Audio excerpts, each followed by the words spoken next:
that beam because it's time for Nerdy for 30, the summer of X-Men. My name is Kevin Bauer, aka Critics' Choice. With me, as always, it's the people's champ, Tim Keck. Yeah, baby. And today, we are proud to be covering, analyzing, gushing over the movie Logan, the 2017 Wolverine standalone hit that proved maybe you can make a good Wolverine movie. This is like a real movie. This is a Yeah. this is a film that's with X-Men themes, and it's a bummer we haven't gotten more like this, really. This is a very fun trend. I mean, we get the Joker, which is just like shit, but um this is very clearly a Wolverine movie. This is comic book characters. It's a little crazy. It's like cloning. It's weird, but it's so good. All the characters in this are very complex. There's a Mhm. lot of emotions going on. The group dynamics are interesting. The way they interact with other people. All the themes we've talked about in the other X-Men movies. You know, being part of a marginalized group, being made to feel less than, and then also, I guess, the threat of mutants to society in some degree of not having control over your impact on the world around you all the time. Um, this is a banger. This is a banger. I have one obvious beef that I mentioned on this before that I think is a little dumb, but the rest of the movie in general it's great. It's so good. I'd say almost no notes other than the obvious flaw of the clone Wolverine at the end. But what do you think, Kevin? Where do you stand in this? How does it stack up against what we've been watching so far? You know, I gotta say, this is a little slower than I remember it being.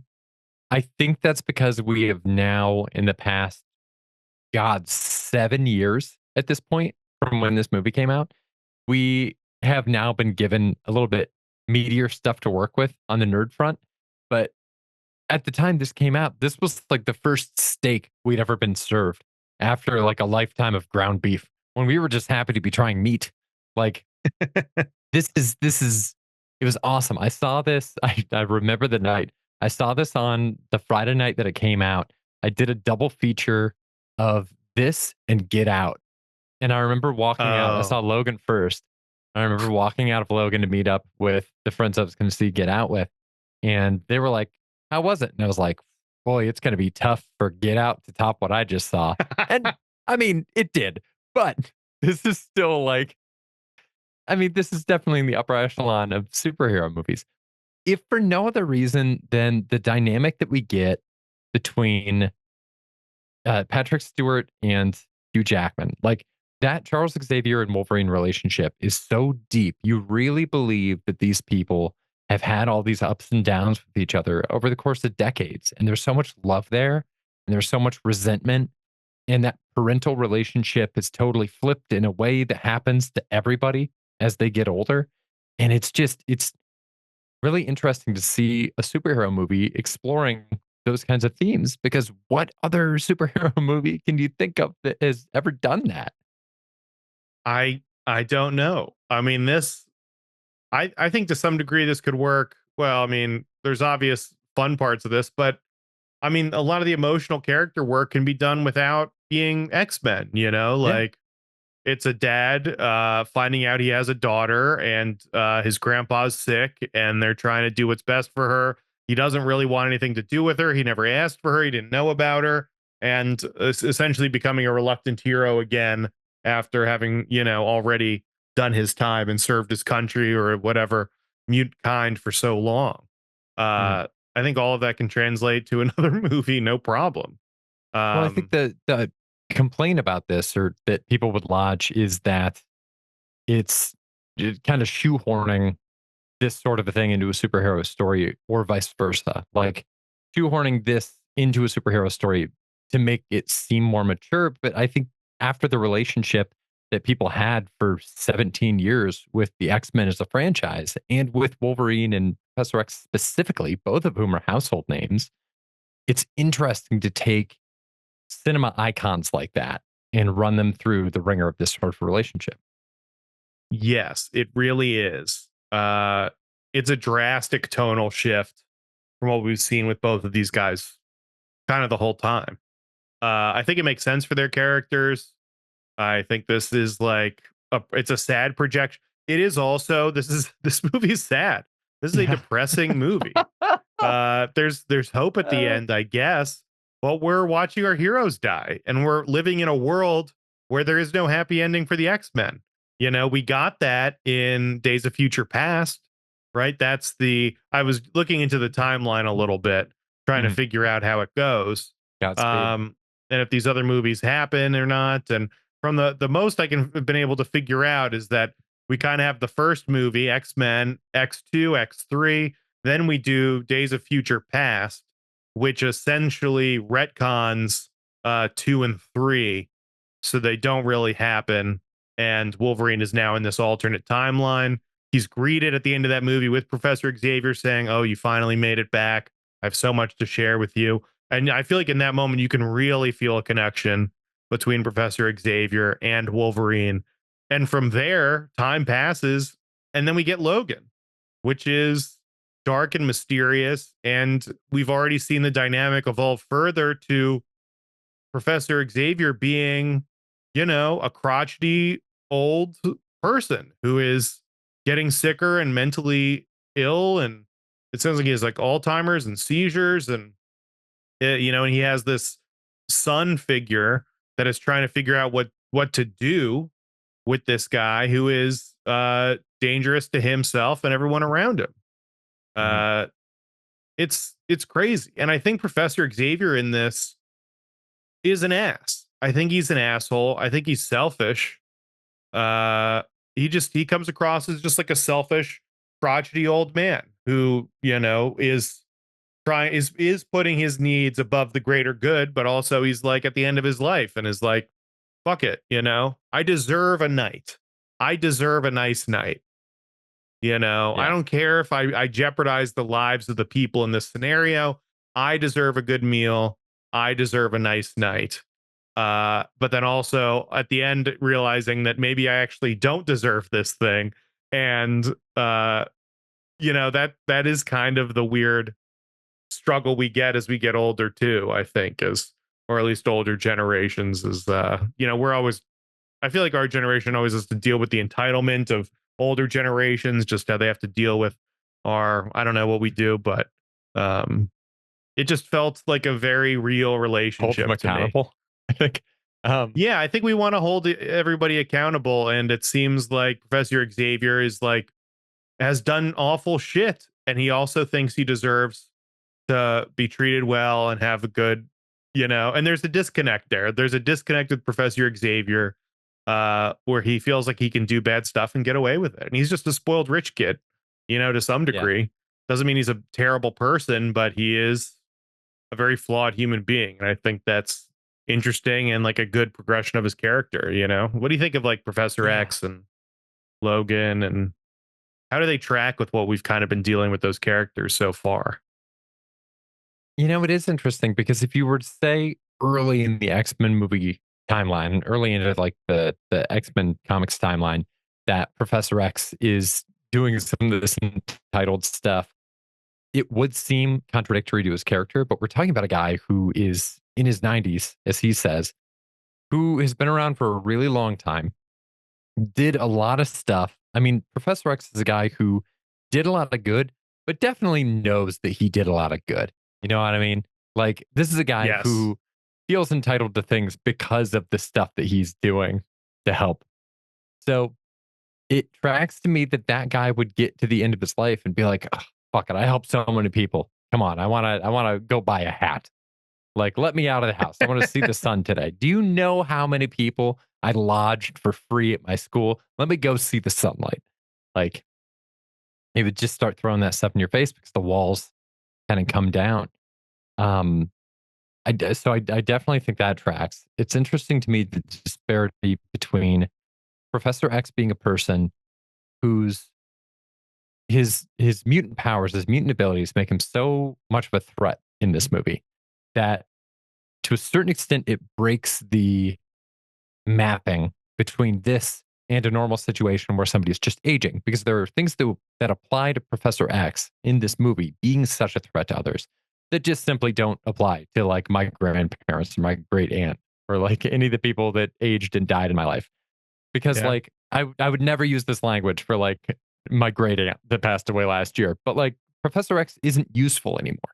Like um he is like he's at a point where he can use his powers to connect with people, but those powers pose such a threat that he's basically like anti-useful. Like he's an active threat to society, so he has to be locked away. And yet he wants to live. Meanwhile, Logan is somebody that is still like helpful. He's still going out of his way to help people. He still stands the ability to help a lot of people, and yet he doesn't want to live anymore. So they're at like very opposite points. They make an X, if you will, as characters where like they're in complete opposition. And yet there's that love for each other. And so neither one of them can leverage this fully on the other person.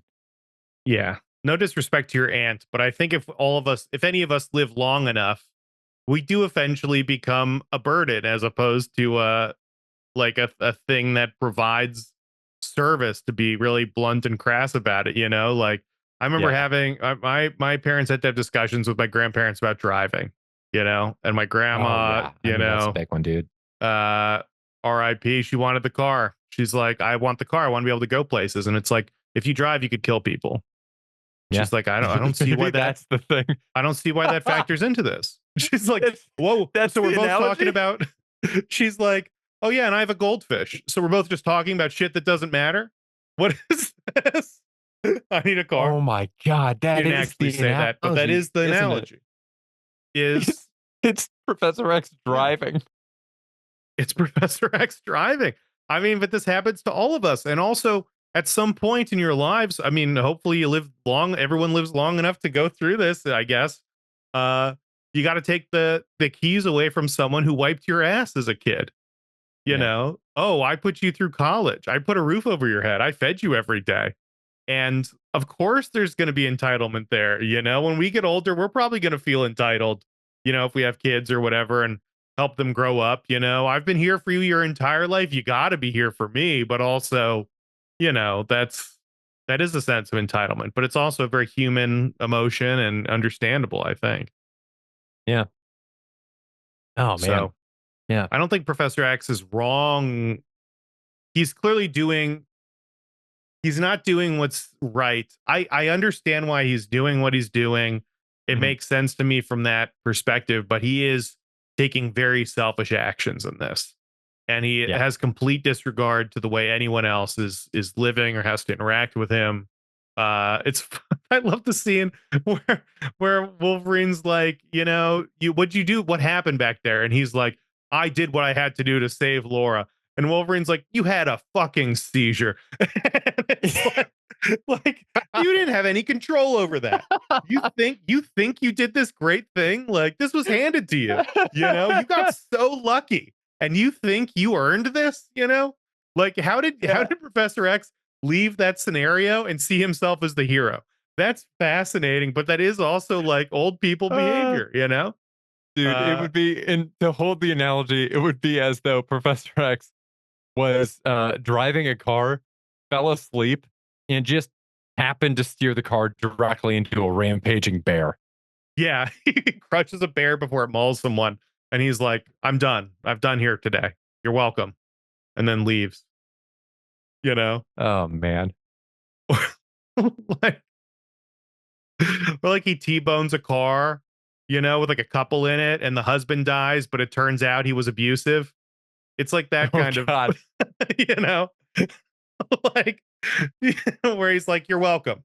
I've done all I," and then just pulls his cape around his shoulders and flies off or rolls off in his case. But it's it's crazy. Yeah. He's wild, and Hugh Jackman makes a ton of sense. We've always talked about how he does well with like a young protege. Mhm. X-23, uh, one of my favorite characters. I don't necessarily think this is my favorite version of this character necessarily. I mean, I like her more when she's older and uh can speak. But this Sure. is I was going back and rereading like old X-23 comics. And like kind of the introduction of her character in the comics is like as a child prostitute, like living on the streets and being abused by people, and doing, kinky cutting stuff to get by and working for a pimp until she eventually stabs him, and then, joins the X-Men and does like covert assassination missions. But she like can't talk at that point, and she's kind of like has to learn her humanity and capture things. And I'm pretty sure they're trying to wreck on the prostitute stuff now, but Yeah.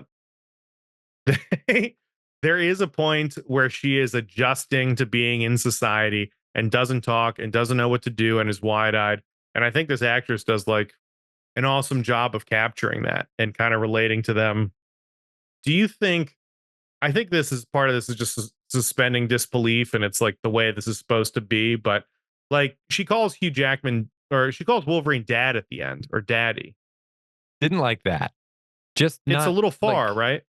yeah, it's a little and I mean it's very textual. There's no subtext to it. If she hadn't said that, we would know what she was thinking already. Yeah. But then she goes so far as to actually elucidate it and it's like, ah, there's a little much. Just like the when they pick up the cross at the end and tilt it to the side to make it an X. If it had started as an X, awesome. I'd be like, that's sick. The fact that they picked up a cross, turned it to the side, I was like, come on, come on. Would it what if the cross just fell over when they walked away and I became think the that's even cross? a little I think that's even a little cute for the end of this movie where like I think it's cute, yeah, but it's I don't know. Also, why is she turning it into an X? sure. What is her Well, relationship to Wolverine and the X? Or is she just like, well, I had comic books of him. I mean, somebody's holding an X-Men, like a Wolverine action figure in this. yeah. It's the Uh astonishing X-Men Wolverine. Uh it's crazy. And they have the comics in this, and they're talking about yeah. coordinates in that. And the line does seem kind of blurry, and it feels like they're trying to make this even more real by acknowledging that this media has been created inspired by things that, were then taken out of proportion and all of that and glamorized, probably. Um, Oh sure. And I yeah. mean like to her, he is more so even I think than a father figure before she even meets him or necessarily knows. I don't know the extent to which she knows or when she finds out, but he is a hero to her because of those comics. And I think to all of those kids who seem like they had those comics as contraband and really believed in what they were seeing there and believed in the larger than life version of Wolverine, they believe in Wolverine as society is going to remember him.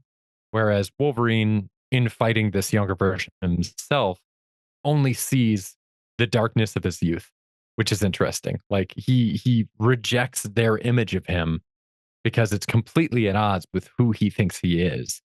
Mm. Meanwhile, he means so much. And I was going to bring that up. It's interesting to me that this movie and the first X Men movie both take very clear stabs at comic book media in general. Like the first movie has that line of like, what did you expect? Yellow spandex. And then this movie has Wolverine holding an X-Men comic and being like, you believe this shit? This is bedtime stories for bedwetters or whatever. Right. And I mean, they're two of the best X-Men movies though, but it's interesting to me that they are the ones that have come out the hardest against like comic bookness. But they're also, we never get the yellow costume. We never get the Sure. 90s costumes. We never get the cartoon costumes. They're in jumpsuits, and I think at the time that was in the 2000s, that was kind of contemporary. And that's kind of where like they were correcting, I guess, where how flamboyant stuff was. Mm, But they never really leaned into that, where I would argue, the MCU has had the opportunity to lean into like their more flamboyant characters. I mean, people have capes and bright yeah. colors, and Captain America, like kind of the more authentic the costume is, the more fun it is to watch. And it still kind of works because they're wearing a costume. They're trying to inspire people, like it does kind of work in story to some degree. And yeah, it's interesting that they're just so interested in rejecting the comic idea and that whole side of things. Yeah, I don't know. You can trace I some of that back even to the names. The fact that the X-Men movies, and I think to a large extent, the early MCU movies too, really grounded everything out by relying a lot more on the people's names and their code names. Because it's very different if you're having a conversation and someone says like Logan, come on, versus Wolverine, come on. Like Yeah. it reads as phony in the latter. Yeah. But I mean, they pull it off in Avengers, you know? I guess, True. no, you're right. They do.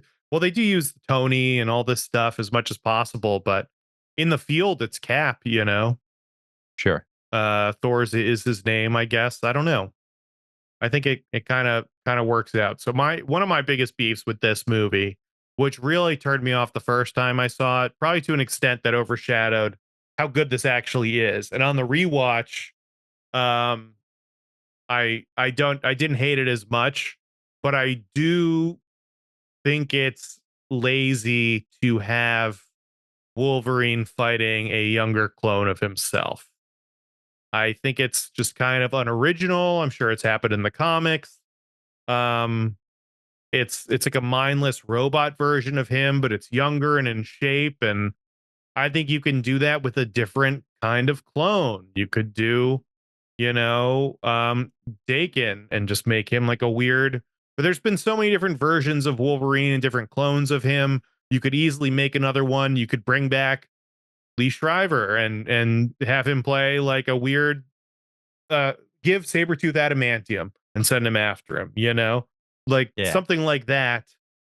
But maybe the symbolism of him battling himself is just they clearly wanted that over everything.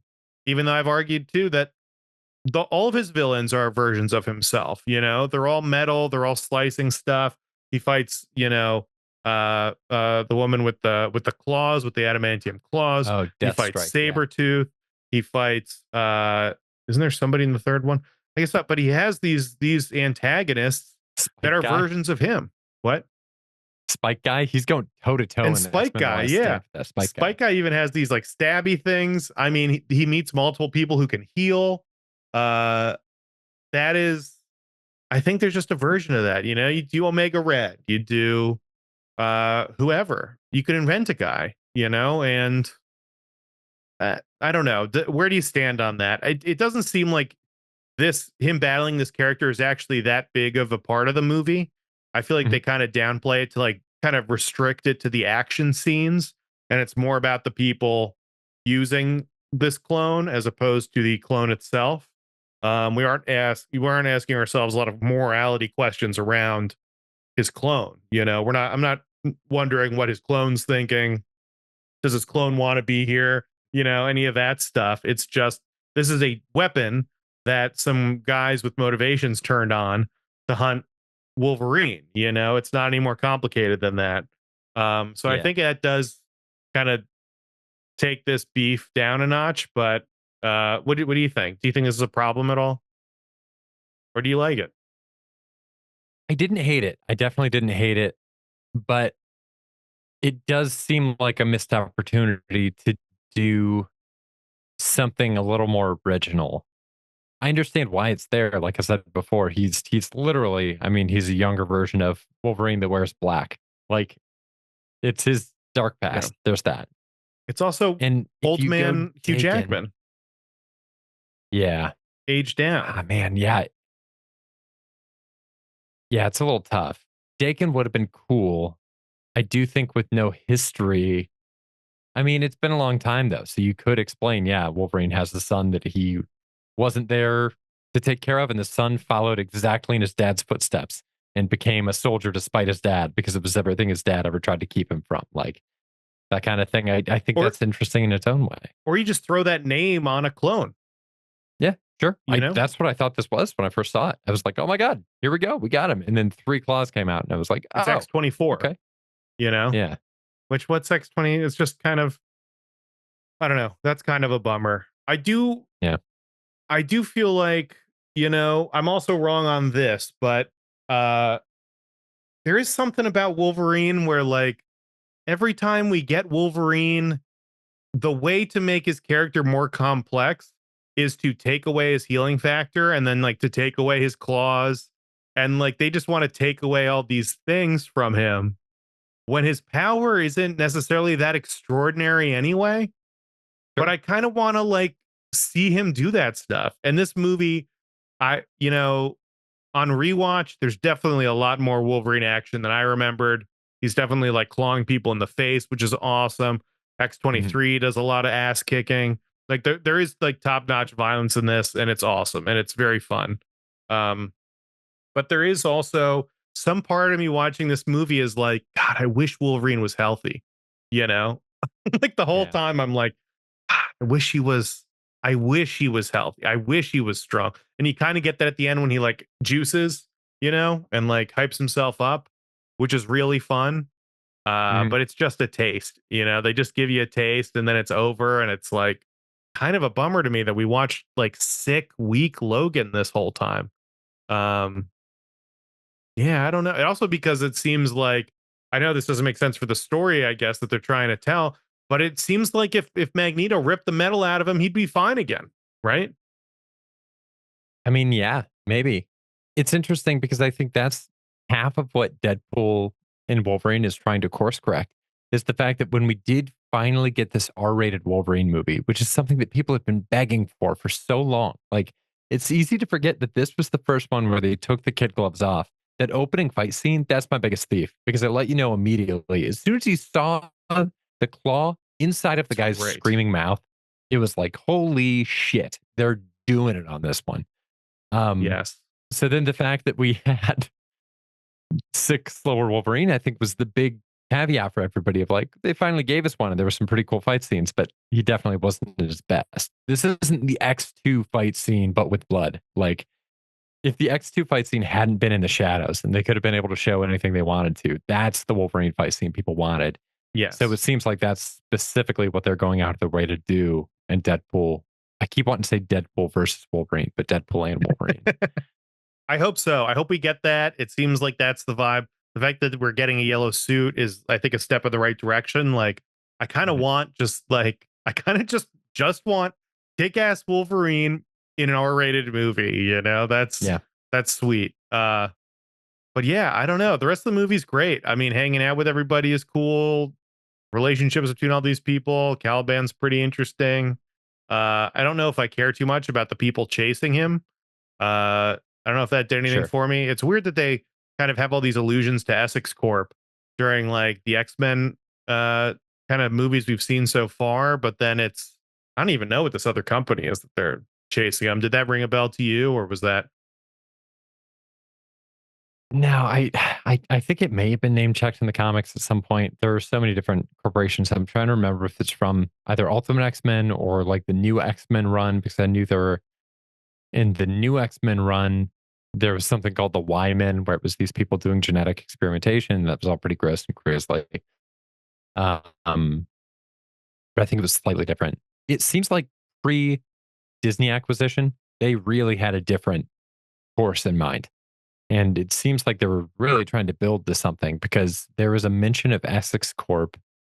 I think at the end of X Men Apocalypse, too, right? I don't even think yes, it's Dark yes. Phoenix. I think there's one where like we didn't know we were getting Dark Phoenix because of that Essex Corp thing. So they were aiming toward it, and maybe we'll still get there at some point. But who knows when? Yeah. Um, yeah, I agree.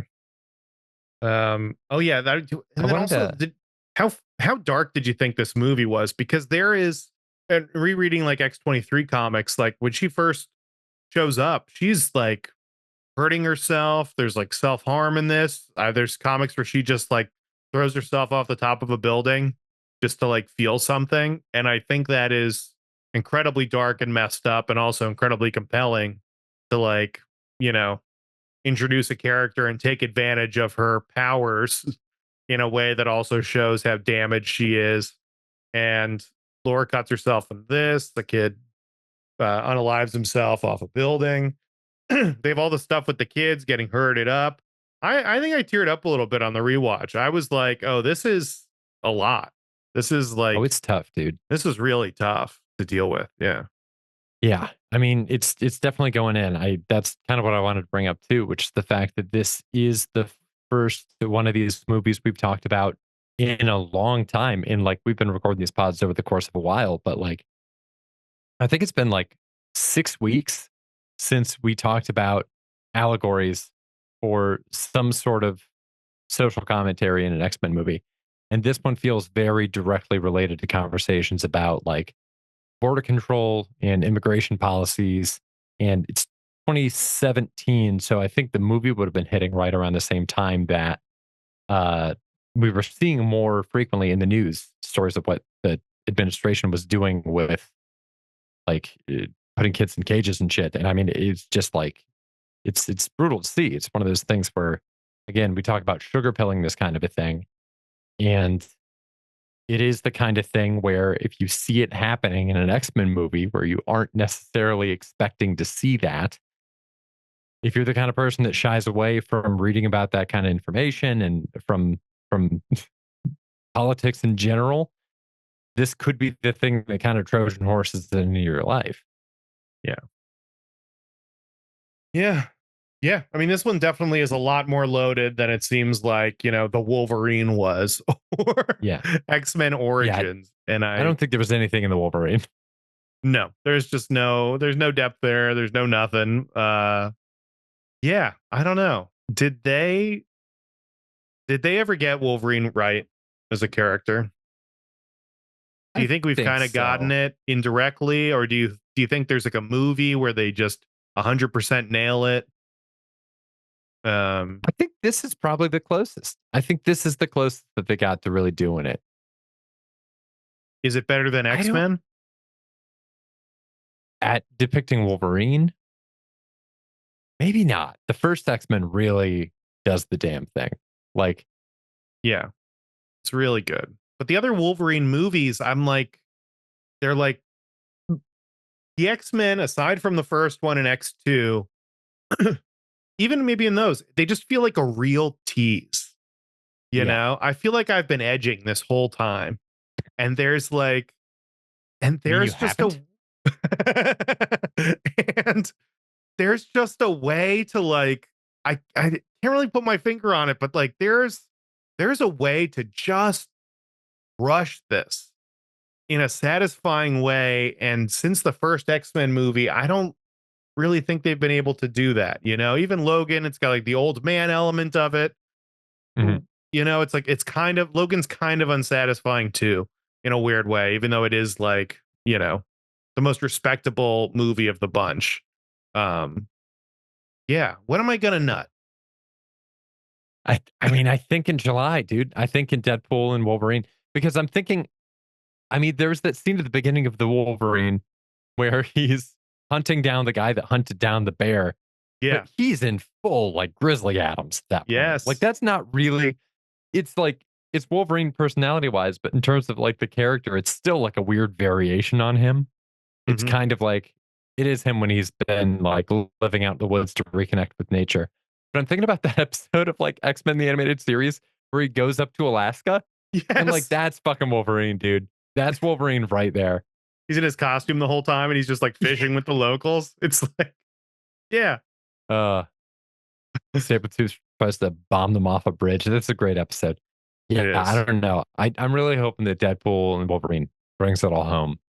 Yeah, I had a me too. question for you about the Yeah. dystopia presented in this movie because I do think that this is one of the most realistic dystopias that we've seen. Um, it's driverless semis and ads that are kind of 3D and people still being assholes when they call an Uber or call like a limousine service. Um, how do you think the evil villain's plan? We haven't really talked about Richard E. Grant of Loki fame at all, but how do you think his plan of very simple genetic restructuring laced in processed foods relates to a larger X-Men allegory? Do you think that this is like another thing they're trying to tackle? Do you think that this is like social justice related at all? Or do you think this is just like a very plausible evil villain way to get rid of the mutants? I mean, this is stuff our government does, right? Like, why are we all eating Yeah. corn syrup? Why is corn syrup and everything? Like, oh, because the government has an agreement with farmers, and farmers are making corn, and Now somebody paid them the right amount, and now we're all getting fat off corn syrup. Like uh, sometimes it works in the positive. We get fluoride in the water, and fluoride's good for us, or whatever it is. But like, we're guinea pigs. They're just I forget what it was exactly. Was watching something where we were talking about the CIA and how they just used to go into bars and just drug people. Uh, like with LSD and stuff, they just like go to like do all these experiments on people in like 70s and 80s. They've definitely done like they like dropped gas on people. Like, I mean, our government, there are systemic well, yeah, if we really want to go off these rails, there this movie is talking about a systemic effort to put down mutant kind. And I think that kind of stuff happens in real life all the time. There's lots of, you know, tiny systemic problems that over time play out into huge problems that drastically affect us in the world we're in. So, yeah, I think it like maps That's fucking perfectly. brilliant. It also we go to the farm and they have a meal and it's nice and everything's cool. The only people living in dystopia are Wolverine and Professor X. Then they go to a hotel and it's nice. They go get things. It's nice. I mean, he's going to junkyards and stuff, but the rest of the world's moving on, And I think that's incredibly accurate too. Is like, I don't know at what point do things get to a point where it's actually dystopia, is when people aren't comfortable anymore. Yeah.